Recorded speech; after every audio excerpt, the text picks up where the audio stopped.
How's it going, everybody? CityZilla here in our lovely city of Crater Lake, and happy New Year to everybody. And we also hit a big milestone for us. We hit 200 subscribers. I know that's not a lot, but for a small creator, that is a big achievement. And I super appreciate everybody who's subscribed and everybody who's commented and liked the videos. It really helps me to expand, and it kind of encourages me. Being new on YouTube can definitely be a challenge. The amount of people that it reaches is just much smaller than other channels. And so I super appreciate it. Every single one of you. Thank you so much. And in this episode, we are going to be working on this area.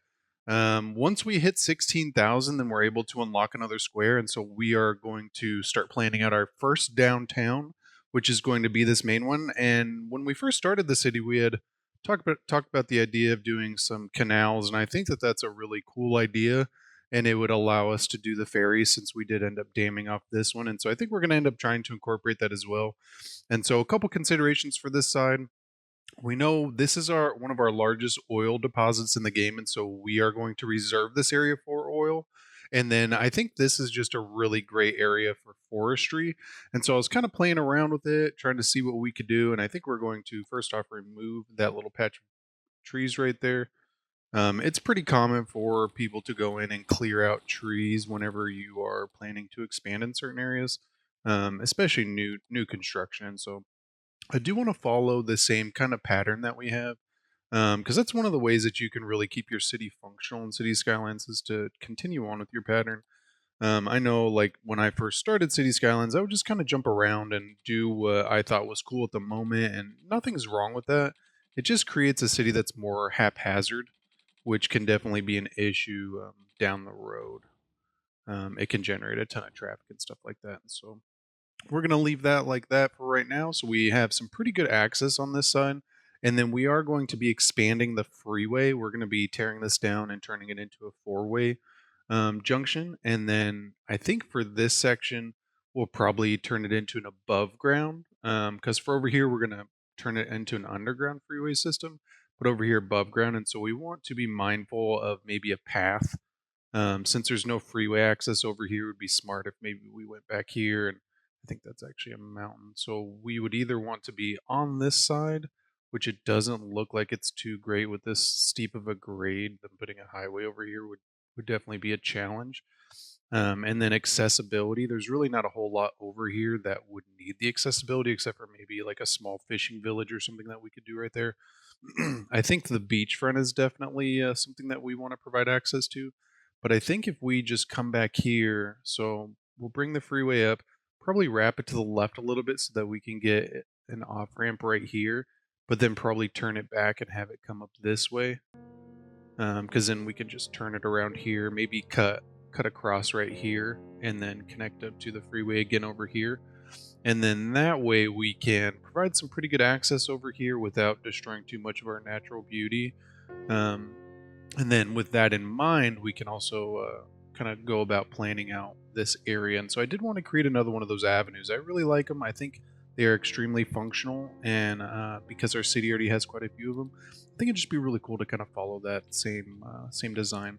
I do want to be somewhat in the middle of these two guys. I'm not sure if we're going to keep this one on the right, but I still do want to be kind of in the middle as much as I can. So 1, 2, 3, 4, 5, 6, 7, 8. So that's 8 right there, but it does look like I'm a little shifted to the right. So if I go like that, 3, 4. So I mean, I think that's pretty good.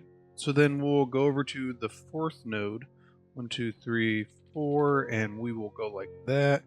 And then we're going to do the same kind of thing with the other side, and like we did on the other side. We want there to be 6 in the middle. That looks like this one was just a little off. 1, 2, 3. Yep. And again, the reason is because it allows us the ability to put another road or a path or whatever we decide to do. And so let's come up here. And we could have the avenue branch off first and then turn, or we could have this road go up and then turn into the avenue. Let's go ahead and look at it. We can always change it. It's not a huge concern for us to do that. And so let's just dry fit it and see what we like better.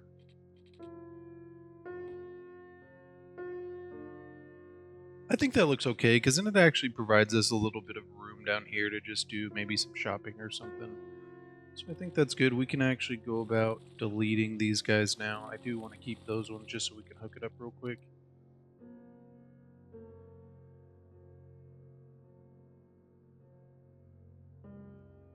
And then, so what we need to think about for this one is where it's going. And so, since we have this beautiful, flat kind of beachfront over here, it would be fair to assume that maybe we would just continue it on in that direction. I think that would be smart, because then it would provide that long distance travel between key destinations. And so, this would go straight to the freeway. And then straight to the beach. And so I think for this guy, I'm kind of curving it up. And so we do need to do a couple intersections. We could follow the same grid network as over here, where we did the on top and above or below, where we did the tunnels. And I actually really like that idea. I just, because of our constraints over here, I think it's not going to work out as well. Though I do want to draw in this this industrial area real quick, just because I think without seeing it, it's going to be a little hard for us to kind of imagine.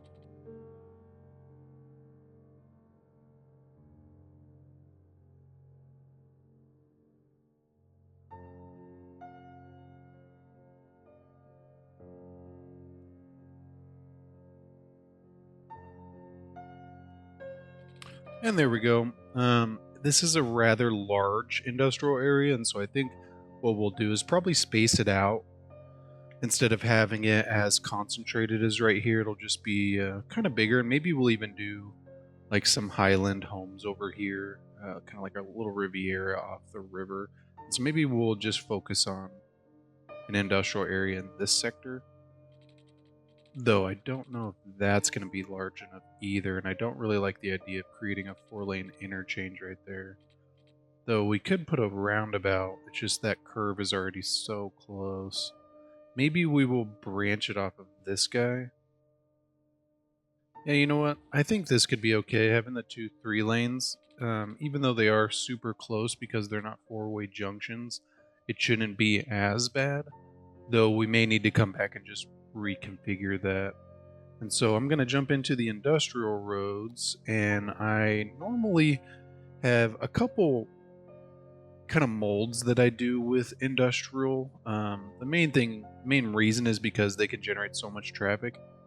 And I ended up doing a build in Zilla Wood where I did frontage roads, and I actually really enjoyed it. I thought it was just such a smart way to go about doing industrial that we're going to try to incorporate some of those ideas into this one. Though I do want it to be unique, and so I'm not going to carbon copy it. But I think we are going to do some frontage roads. I think frontage roads are really smart, especially in high volume areas, because what it does is it allows traffic that is trying to go through without being blocked by traffic that's going to either one of the processing or the extractors, and it really just creates a nice setup for the area. And so what we're gonna do is come in here.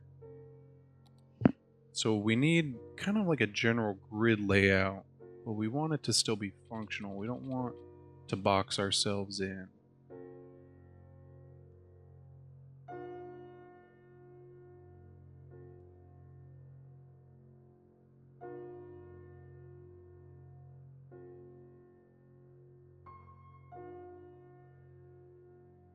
I don't know how I feel about that. I think what we'll do is scratch that idea and actually go back to what I was originally thinking. So we will create a frontage road right here, and we will also create one on this side. And the reason I'm not super worried about these at the moment is because we are going to turn these into one-ways. Though I do believe this one is going to be facing the other direction, but having that, like, that's not going to be too terrible.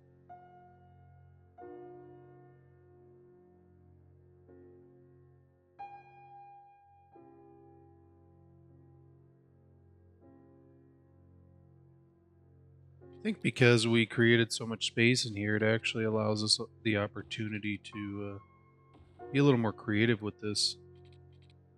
So I want to leave enough room for us to be able to fit in the bigger extractor buildings. As I'm sure you guys are all aware, some of them are rather large, and then we'll probably even put in a couple of the factories in here as well, and so I think that's honestly pretty good. I don't really like this junction being so close to that one, but I like the general layout of this. So we have an entrance right there with an exit, so we'll probably have most of our processing buildings within here, and what we can actually do is turn this around as well. So we'll have both of these funnel up into here, and we can put our tree farms and stuff on this section, and then we'll put all of our processing on this side, so like the pulp or the I don't even remember what it's called at the moment, but you guys get the idea.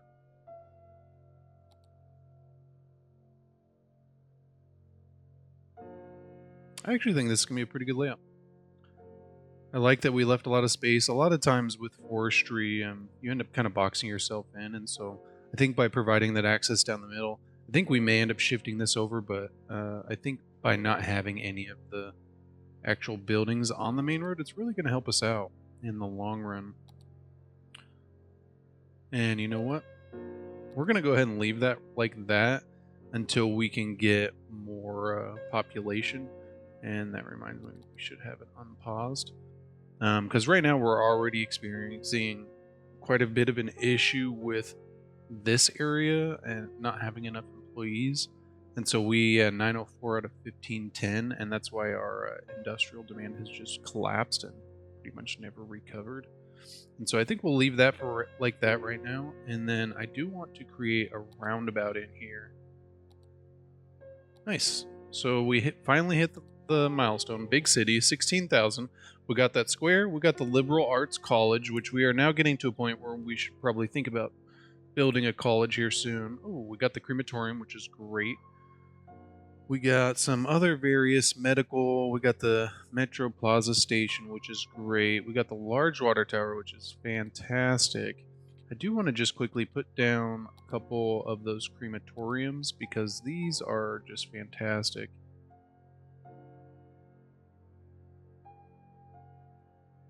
Go ahead and do that. I did notice this side doesn't have any. And so I think maybe we could probably get away with just placing one of these guys. And this side doesn't have any either. Though this is pretty close. It is covering a little bit of it. So I think that's probably good for right now. And so jumping back over to our residential area, we are going to build out a roundabout. And then I'll go down the middle because I want it to be in the middle. And so we're going to go ahead and do one of those massive ones again.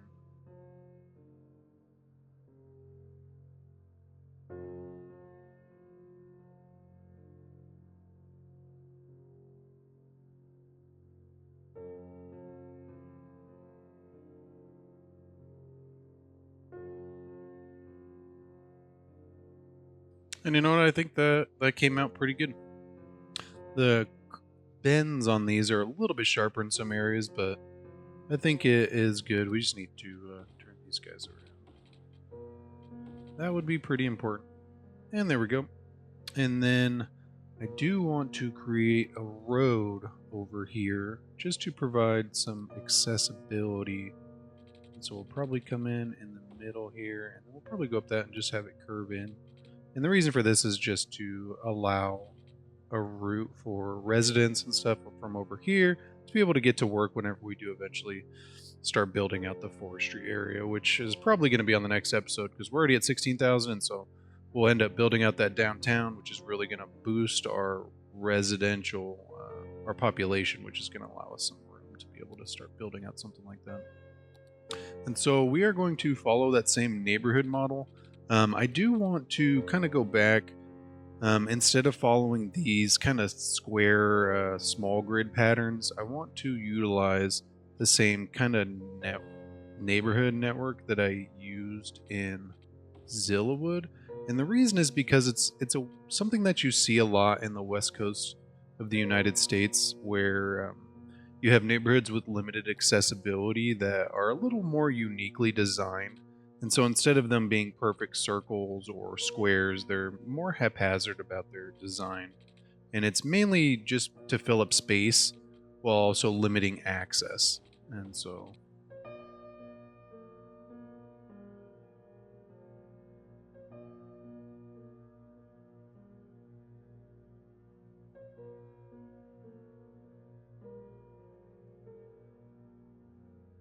I do want to come in here, and I think what we're going to do is probably create a couple of crossroads. Yeah, because it's going to help create some accessibility over here. But then we're going to basically build off our network off of these. And so what I mean by that is basically cul-de-sacs. And the reason we're going to do this is because we're going to put the walking paths connected to them.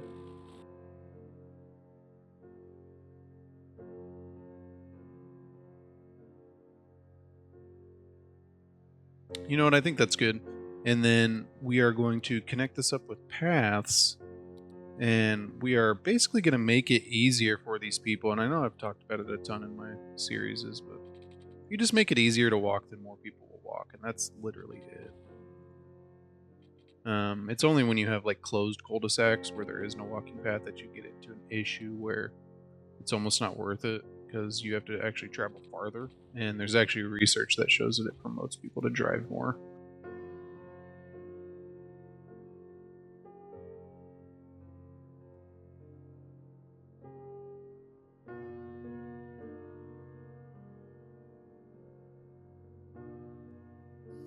All right, so we have created quite a bit of accessibility. I think maybe we did a little too many little paths there, but I think it's okay. I do want to create an area for schooling and then also the child health care. And so we're going to create a little district over here. Nothing too crazy, something small. And if you guys are familiar with my builds, then we're just going to do a little service center. And the reason why I like doing these is because they really help with land value for one, and it just makes it really easy for people who live within the city to know where they need to go. And so if you were living in the town, you would know that there is a service center nearby or a commercial center, they would probably call it, with everything that you basically need. And so we are going to go about putting in our elementary school. We're going to do these in the front with a park in the middle, just because I really think it's functional that way. I like the design of it. And so, I'm not sure why it's snapping to that. Oh, it's because it's a... So we are going to put that there and then just shift it over. Yeah, there you go. That works pretty good. We can actually come in and smooth this out too.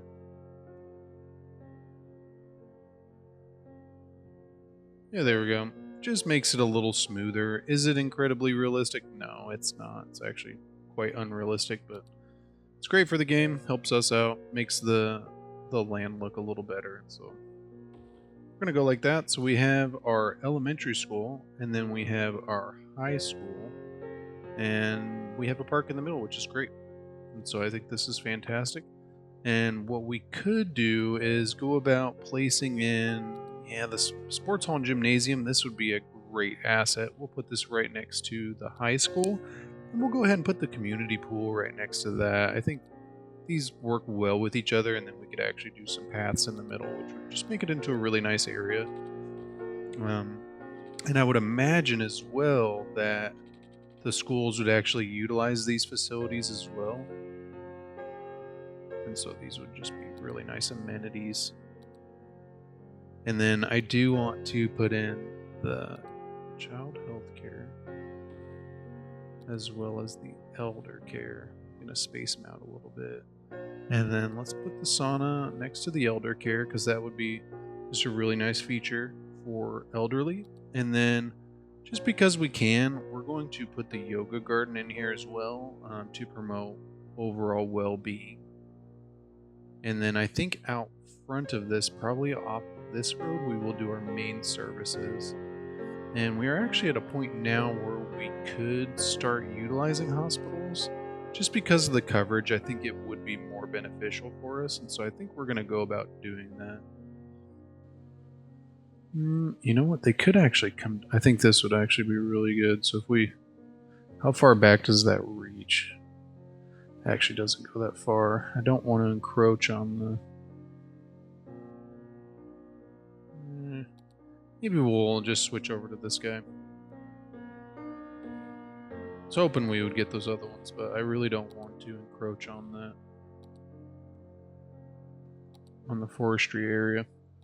Then I'm just going to come in here and do some trees real quick.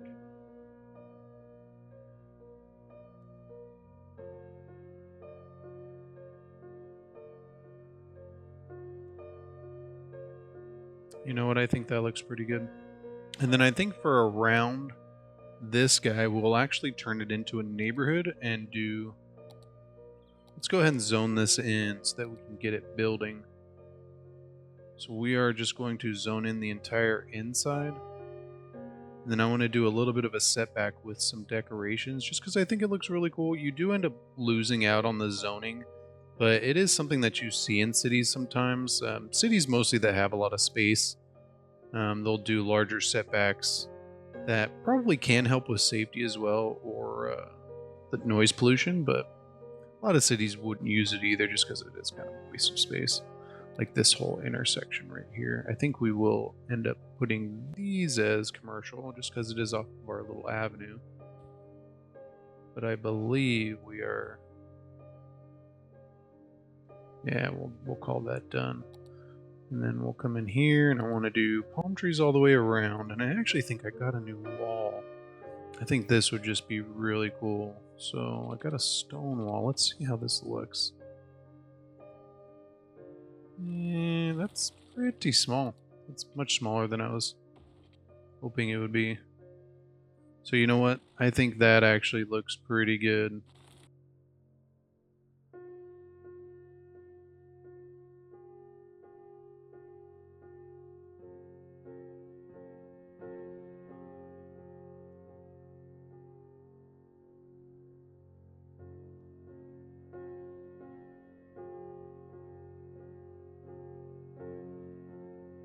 And there we go. And so I'm not focusing on it being perfect. A lot of times with these walls, they're not perfect. And so it's just about covering the outside, though this seems pretty bad. And I guess providing safety. Though it's funny, these are just not super common in a lot of areas of the world. And so let me know in the comments if where you're from it's common to have walls.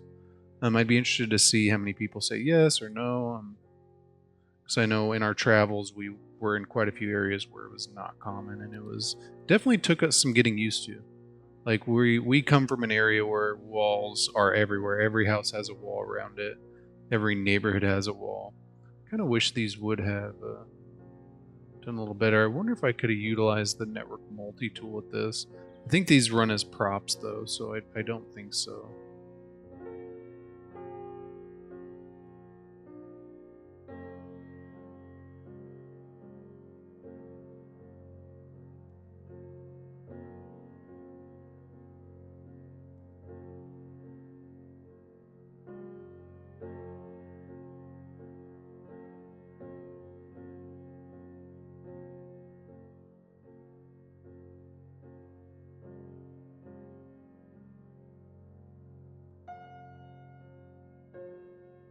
One thing this does help out with though is like wildlife. So if there's coyotes or something in the area, then having walls can prevent them from getting in, which is a huge bonus for like cats or animals that may be outdoor animals. It does help them to not get eaten, which is always important, you know.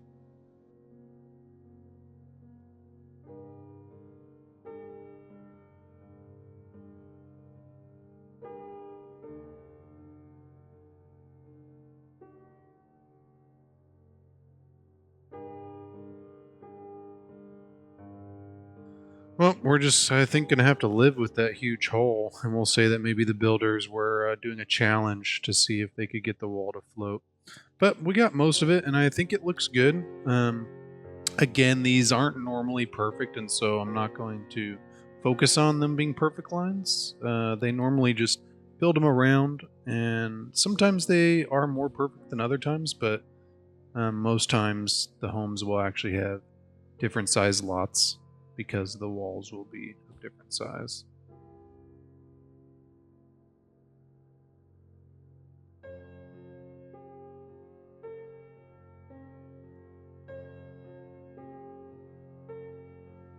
And there we go. So we got it surrounded. I do need to do some water pipes. I'd kind of seen that they were having issues with electricity and with water. Apparently the builders got so excited about building it that they forgot to contact the local utility authority, and as a result they don't have water or electricity. And so give me just 1 second.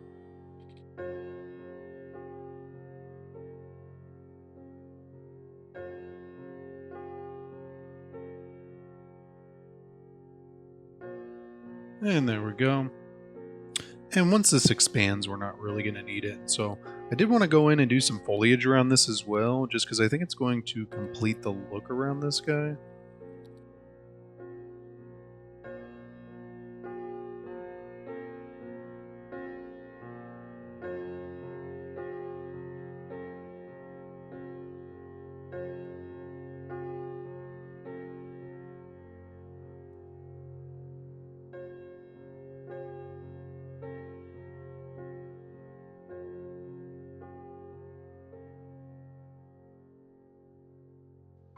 And then I think with these corners, we're going to create little corner stores, just because I think it's a great thing to have, like just your little 7-Eleven or whatever mini market you are used to, on the corners especially, because then it just provides a little way, like if somebody needs to grab some milk and they live right here, they can just walk over here rather than having to walk all the way over there.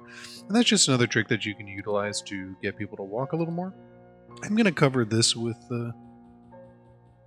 foliage as well, just because I think it's going to cap off the whole area. It's going to make it look really nice and kind of clean it up and almost make it look like maybe one developer purchased it and had decorated it all, got it all landscaped and made it look good. And then we have school, all of our services. I mean, we got residential coming in. I think we're just going to let this run for a second.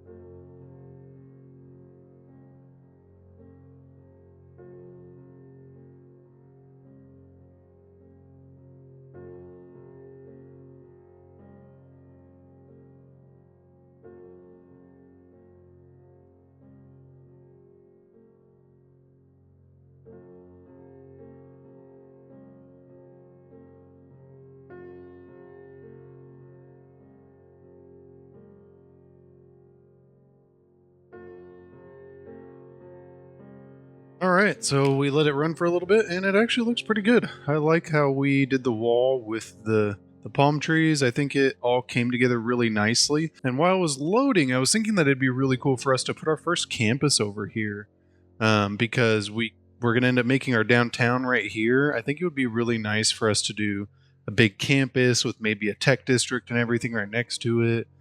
And because we did the trade school first in the last one, I think we'll end up doing the liberal arts college. And I want to look at what it unlocks. So, School of Economics, through innovative budget planning and tax management, students from School of Economics help the local office zones increase revenue without upsetting the city's populace. Oh, nice. So we could increase our taxes a little bit. But then this one is School of Environmental Studies. So negative effects of consumer culture on nature, reducing garbage accumulation in the city. Oh, that's always great. And then School of Education. And so this one boosts our education, which is fantastic. So I think this would be a really cool addition for this area, especially being right next to the forestry and then now our kind of more suburban style homes. And then we could even branch this off into another little mini downtown. I think it's going to be a really cool addition. And then now what we can do, since we reached that milestone, is unlock our square. And so I think this is going to be it right here. I really wish it was a little more up, but I think this will be good. And honestly, this is probably going to be the smaller of the downtowns, because I think that this is a little bit more of a primo location for a really nice downtown. So this is probably going to be more like the Crater Lake Business District, We'll still have some high rises and everything, but generally this will be a little bit smaller. We'll probably have more skyscrapers over here just because condos and stuff, whereas this one will be more commercial and office space, which is still good, but it just serves a little bit different of a purpose. And so I think for this side, what we could do just to expand our residential a little bit more is bring this road up and then have it curve around. Man, we're already 17,000 population. This is great. Our city is expanding well. We got great accessibility. Let's look at our traffic. So we got 81% traffic, which is great, especially for, still no, so hard mode, no despawning. And even in the most perfect of scenarios, it still happens to stay within the 80 mark. And it's mostly just because of little congested areas like this. Like this is a normal congested area. So it looks like we're having sewage issues too, which we can now actually build this guy out, which would be great. These work really well. I think we're going to do that like right there.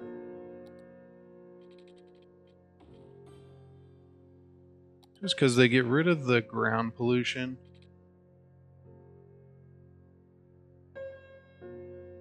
And I believe that they are actually higher capacity as well. So 160,000 versus, 60,000, which is what we were using. So these things work well. It's kind of funny, I think that's backwards. Oh, I guess not. I thought for some reason the drums were on the other side, but no, you can see the water dumping out, which is great. And this actually filters it and dumps it into the water rather than just dumping it. And so that's good. Man, this is just crazy. Now we got a huge fire over here. I think it's just the amount of landscaping we did, especially using the foliage. It is just fire prone. But this is crazy. We literally just built this and all these poor commercial buildings are now just burning down. But I think that's it for this episode. Main goal was to reach 16,000, which we did. And then we laid out a pretty decent little blueprint for this area. If you guys have any ideas, like maybe put the school over here, or if you think the college would be better closer to our downtown area, go ahead and let me know. But I think we are going to do a tech district next to it. And then if you guys think that we should incorporate anything else into it, feel free, and then any names for the districts, like maybe a name for this one or this one that is dubbed Parkland already. So no specialization, even though this is going to be forestry once we start plopping it down. But if you guys got any cool names, just let me know. And thank you so much for watching, and I will catch you on the next episode.